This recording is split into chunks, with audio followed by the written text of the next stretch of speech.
Foursquare. It's an app that helps you find things around town, whether it's the best kebab shop in Istanbul or the most exclusive hotel room in New York. It can help you.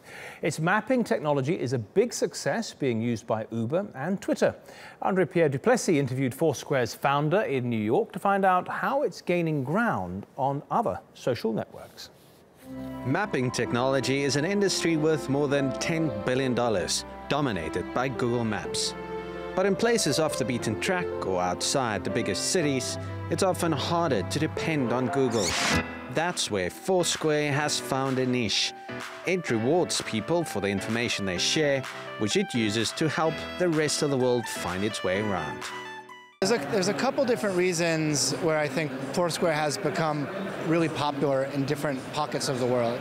You know, parts of South America, parts of Eastern Europe, parts of Southeast Asia, Russia, for example, Brazil, Latin America.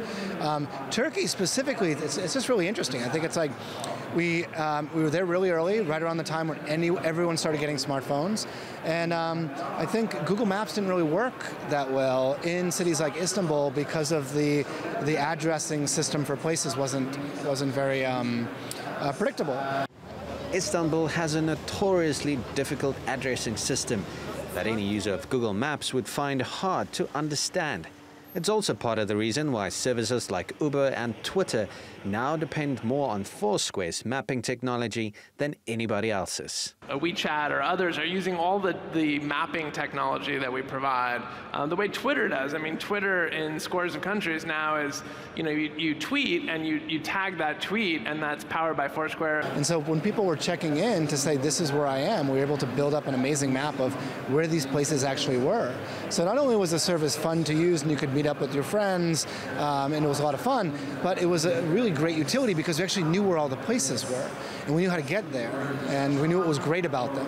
And so, you know, we've been doing this for years in a lot of these markets, and I think that's one of the reasons we've become dominant. Shouldn't you get rewarded for your everyday? Foursquare also has a second app called Swarm that's trying to further distinguish itself from Google by offering real rewards to virtual users. So next time you share your location on a social network, you may want to use this app for a sweet surprise. André-Pierre Duplessis, TRT World, New York.